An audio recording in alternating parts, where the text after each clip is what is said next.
Mga bro, isang malupit na update ang naganap ngayong umaga sa Norfolk, Virginia, USS Leyte Gulf, isang Ticonderoga-class guided missile cruiser, ay tuluyan ng dinicommission.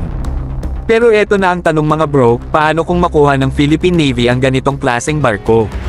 Alam kong curious na curious din kayo, kaya let's dive deep into what this could mean for us. Una mga bro, ang Ticonderoga-class cruisers ay hindi basta-bastang mga barko.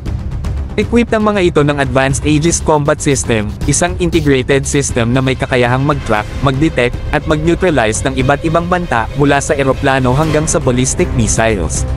Kung mapunta ito sa Philippine Navy, mag-elevate agad ang combat capabilities natin. Imagine we'd have one of the most advanced missile defense systems sa West Philippine Sea, isang sobrang laking advantage. Isa pa, force projection ang laro dito.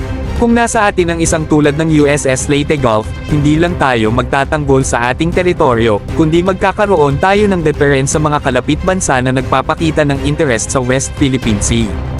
Alam natin na isa ang South China Sea sa mga pinaka-contested area sa buong mundo, at kung may ganitong kalakas na asset ang PN, mas makakaya nating ipakita na hindi basta-basta matitinag ang ating sovereignty.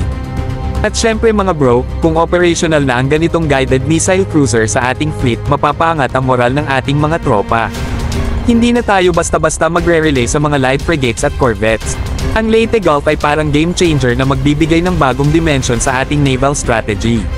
Sana all, di ba? Magagamit natin ito sa mas malalim na karagatan, hindi lang bilang defender kundi isang offensive weapon din.